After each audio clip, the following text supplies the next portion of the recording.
ચાલો વિદ્યાર્થી મિત્રો, આજે આપણે પેરેગ્રાફ નંબર 28 માય વિલેજ વિશે સમજીએ.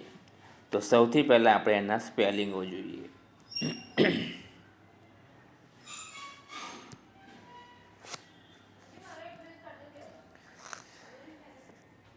તો સર્વપ્રથમ છે વિલેજ.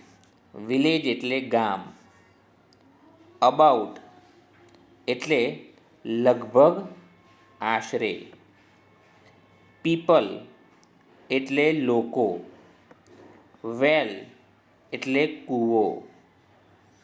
રિવર એટલે નદી. ફ્લોઝ એટલે વહે છે. બાય એટલે પાસે થઈને. ટેમ્પલ એટલે મંદિર. માર્કેટ એટલે બજાર. સ્મોલ એટલે નાનું. ન્યૂ હોસ્પિટલ એટલે નવું દવાખાનું. પીસફુલી એટલે શાંતિથી. ટુગેધર એટલે સાથે, હળીમળીને. હવે આપણે ફકરાને સમજીએ.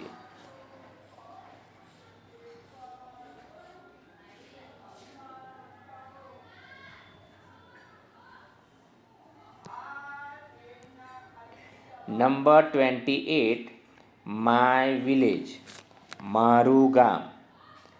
આઈ લીવ ઇન રામપુર. હું રામપુરમાં રહું છું. It is a small village. તે નાનું ગામ છે. It is in Gujarat. તે ગુજરાતમાં છે. There are about 1000 people in my village. મારા ગામમાં આશરે 1000 લોકો રહે છે. All the houses in my village are small and clean. મારા ગામના બધા ઘરો નાના અને ચોખ્ખા છે. There is a well in the village.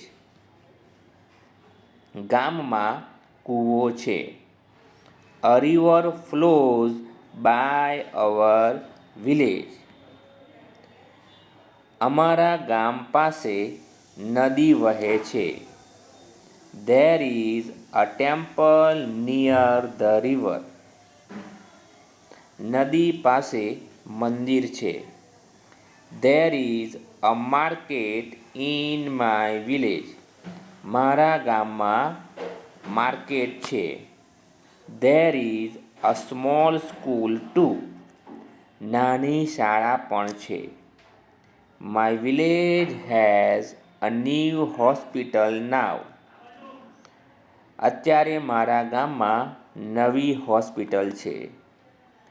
The people of my village live peacefully together. મારા ગામના લોકો શાંતિથી હળીમળીને રહે છે. I like my village. મને મારું ગામ ગમે છે.